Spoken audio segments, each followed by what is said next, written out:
Hey guys, I'm gonna have Carlos answer questions for me. So he pretty much knows everything I use or anything you need to know. It's the up and coming new generation right here, man. Check them out. Oh yeah. How do you achieve with no redness? How do you achieve the look with no redness and no irritation without a 9 point? Just try not to use any harsh chemicals. Use just water and tap fat the entire tattoo. Try not to use too much green soap, anything with alcohol. No dry wiping. Just take your time. Someone has to tap that helps. Yeah, it does. It helps. You try it out. It's really good for healing also. Someone asked, do you usually build facial tone starting with the lightest tone? Sometimes I go with the darkest tone. It really depends. It's kind of, it take a long time to kind of explain it, but I kind of just have to assess like what's going to be better for the long run of the tattoo or with the area I'm tattooing. I'll go darker tones if I really want the tattoo to heal darker. I'll go lighter tones if I want a real soft tattoo. So we got time to explain. I'll be doing one-on-one seminars soon, so we'll have all day to explain it. Do I what? Do you edit the photos afterwards? After what? Just after the tattoo, I guess. So For saturation, no, I won't edit it. Sometimes I'll turn the saturation down to like 10-15%, but I try to keep it as accurate as possible. But sometimes if the tattoo's a little red, I'll turn the saturation down. This one I probably won't because he's not getting red. So I'll just do a video and post it as is. Does drawing portraits help you with your tattoo shading? Absolutely. Any chance you get to draw, it will help you with your tattooing. 7 curved magnum. So yeah, all I use is 7 curved, 13 curved, and a 3 liner for some small details. Don't use anything else. Someone asked if you use the whole set. Yeah, I use the whole set. From dark to extra light. These all one pass portraits, or do you do multiple passes? Just one pass. I actually would love to do more second passes. I think all tattoos benefit from a second pass. I just don't get the opportunity to do them too much. But any chance I do, I'll definitely do a second, even third pass sometimes, just to kind of bring some of the features out. What's your favorite needle brand? Depends. For 7's Quadrant, 13's Da Vinci. What's up, guys? How's it going? What's up? Oh, look at the dog. I got a question for you, Vega. What's up, man? How you doing? I'm super nervous, but every time I seem to be tattooing, everything gets really red, and then I can't really see the shading. Even if it's like a very light tone, I immediately lose visibility of the shading, so I can't continue that smoothness because it goes from the tone I'm seeing to the redness, and I don't know where to begin the smooth shading again. You know what I mean? To like finish smoothing it out. So let's start about what are you using? Like what machine, what needles, what voltage? Okay, so I'm using a mastic because I can't afford a really good one yet. I'm using As far as needles goes, I'm using Elite and I'm using Quadrant. But Okay, I quadrant do is feel good that for redness. it's good for what? For redness, quadrant will get the ink in there. You want a needle that's going to get the ink in there without kind of hesitating. I'm not sure what stroke that machine is, but if you're wanting to do layers and real soft shading, you got to get a machine that's softer. So I use a 3.5 stroke, and I run it at 9 volts, and it allows me to kind of do layers without getting to all that redness. So you kind of have to just really work the skin soft and like no dry wiping, no green soap, just water. Like those things just in itself are going to help you. If you pull at the skin a lot, and if you work that machine really fast, you're tugging on the skin, so you're going to cause redness. Like I can put my finger here and go like this here, and that area is going to get red just by doing that. Imagine doing that with the needle. So you have to really take your time and make sure that ink is in there and just slow it down. There's real small things that you can do like that that's going to reduce the redness in your tattoos. Wow. Okay, that leads to my next question. I see a lot of artists. I know what you're saying. I understand what you're saying. Well, I don't know if I understand it, but my understanding of the hand speed thing is I see a lot of guys like they'll dip into their black and then they'll do like these giant circles and they'll do these tattoos really quick and they'll fill them up. And I want to take the approach you have where it seems to be you do like this pendulum motion and you use the mag for everything and it just real it seems to be slow, methodical. But I feel like when I try and do your method, it takes me so long that I can't even finish a tattoo in a realistic amount of time. That's how it's just going to be, man. That's what the reality of tattooing like me. It's just going to take long. Like this piece is going to take about 9 hours, and it's not a big tattoo. You can see from my hand, I don't have a big hand. It's not a really big tattoo, and it's just going to take a long time. That's just how it is, no matter how you break it down. Okay, I don't mind that it takes time. It gets uncomfortable when people are always telling me, wow, you've been tattooing for 9 hours, dude, that small tattoo. And I'm just like, man, it's sometimes I feel obligated to rush, but I also feel like I don't think that's the way to go, you know? Right, you're right. So that's just going to come down to your clientele, man. You're going to start filtering people out like that. People that don't respect the art that much, they're going to ask how long it's going to take. They're going to start trying to rush you. They're going to they're going to make you feel like you need to hurry up. Are you charging by the hour?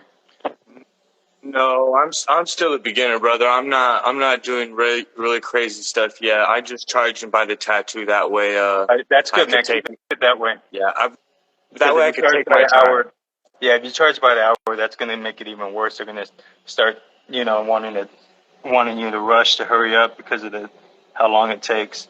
But man, just keep it up, man. Don't let that stop you from tattooing slower. You don't want to have to rush. Your tattoos, your portfolios, your livelihood. Okay. Well, hey, I appreciate you, Vega, for answering my questions, brother. No problem, man. All right, I'm gonna get off I have a this question live. for I'm you. starting to blush. I have a question for you. How old is your dog? Oh, this is Cinnabon, brother. He's here. I'll show him to you. Oh, you This is King Cinnabon. He's 2 years and 4 months old. This is Skonka right here, my little baby. She's That's like a cute dog there. baby. And there's my other one. they're just babies. All right. Well, you have a good one. No doubt, guys. I'll keep checking out you guys' live, man. Thanks for going live. We appreciate it, man. We really do. It's incredible to watch you tattoo, brother. It's fucking inspiring as hell, man. It really is. Thank you, man. Appreciate it. Peace out, guys. Peace. Mr. How's it Vega, going? how's it going, brother? Joe, what's up, man? How you doing? I'm great, man. I'm great. Hey, We do have a question. So, hey, Dave. We spoke plenty of times. I actually got to come out there and pretty much speak with you, and you broke down a lot of stuff. One thing I definitely did not understand was when you apply your black first. I know you use the set and everything, but when you do the hair, do you actually put black for the hair, or do you build your tone up for your hair texture also? both. When Oh, there's for real? mid tones, yeah, but for hair, I try to put as much black as I can. I want that to really hold. Like any part of the tattoo, I try to put as much black as I can. I actually put a lot more black than you would think, just so I just try not to overdo it. Okay, now do you actually like apply the pressure that would be needed for black, or is it the same method that you use when you're doing like the nose, the cheek, that area, and you just build up as you go, or you do apply more So pressure when you're doing it here? with black in the hair, I will apply a little bit more pressure, not too much, because I still want it to consistently look the same throughout. I don't want the hair to look different than, let's say, the face or anything. You know, I'd still treat it the same. But Okay. yeah, there are some areas that kind of don't build up as much. I don't do as much pressure when I'm doing lighter tones because I want to build that up. And if I put too much pressure, it's just going to push too much of that ink in there too fast. But with the hair, I do want to get that ink in there faster. All right. And another question. I know last time we spoke, you mentioned about the fatigue part. You know, I done seen many people come on here and ask you, Mhm. and they said like, hey, how long has the session been? Mhm. I do know from firsthand experience. One thing we spoke a while ago, you mentioned if you're tattooing and it's taking longer. This was for the gentleman who got on last time, and he mentioned that Mhm. his clients mentioned that it takes longer. If you're Mhm. tattooing longer, it means you're getting better. What is something that you actually would say to a person who do take longer on pieces and don't understand personally? How do they keep their fatigue level up and their interest in being in the tattoo, like as if when they first started to the end? What would Man, you actually like advise them to do? that's a really hard question to answer because everybody's different. For me, tattooing is like meditation. Mhm. So when I'm tattooing, I can really get into it and just kind of find my zone. Um, and that's a hard one. I think everybody's different. So it's just you have to find what's best for you. You know, sometimes music is good. Sometimes people put headphones on. Movies are good. It's just whatever kind of gets you into that meditative state is good. You know. When is it a point where you will use a line, especially for a portrait? Is there I know you got like the elements where you got the nose, you got the mouth, you got the eyes, and then you have like those baby hair streaks. Do you use the liners on those three portions or No. four portions of that point? Or when is it a perfect time for you? Or when do you So feel like you the need to only use it? The only way reason I use liners is if it's a curve. I can't if there's a curvature in the face or nose that I can't get with the mag. So right here in the eye, if it's going to take too long to kind of get this curve, I have to keep turning my arm. Right. Then I'm going to use the line. Other than that, if I can use a mag, I would use it 100% of the time. And when you're using your liner, do you use your liner? You know, again, for most part of using a liner, you know, most don't understand that you can properly like do a portrait with a liner too if you Yeah. actually do it correctly. But Right. do you approach that portion when you're using a liner? Do you approach that portion as if you're using a curve as well? Just because you are not using one does not mean you don't use your liner as one, but do you approach that area as well with your liner like you're using a curve mag? Yes, because I don't want it to look like I lined it. Facts. There you If I start go. if I start putting lines in the work, it's gonna look off. There's sometimes where I deliberately want lines in my work where I want to do a harsh line in the outline, say around the face or something. But I don't want anything to look like it was lined. I want it to look like it was used with a shader, or I want it to look natural. If I start using liners and doing too many sharp lines, it's gonna look like a drawing instead of a photo. Facts, my man. I appreciate that. Would you use liner for the hair also, or is that always curve mag? That's all curve mags. An inspiration to all. He's a cool dude, man. That was a good guy. Oh yeah. You tattooed him? No, he came down here and hung out with me, man. Oh, so cool. Yeah, good guy. All right. Yeah, I could tell. He was asking like the right questions. Yeah, that's one thing, man. He knows the game enough to ask what questions, to know what questions to ask. Yeah.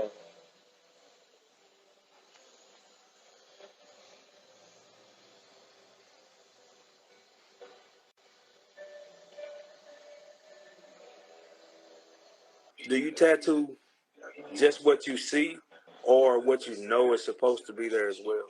It's a little bit of both, man. So sometimes I try not to tattoo what I know, Right. because I know sometimes there's pictures that are a little funky and it doesn't transfer that well into a tattoo. So sometimes I will enhance something if I know something is there or isn't there, Right. then I won't tattoo it. I just have to be very mindful, and I do it very rarely where I'll kind of fill in the areas that I know should look different. Yeah, I know exactly what you're talking about.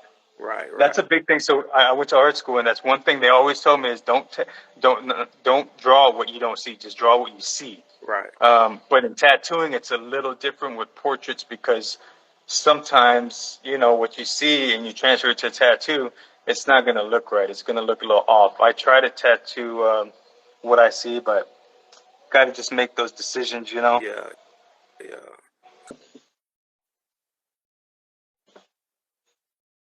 Do you use bactine on your clients? No, just water.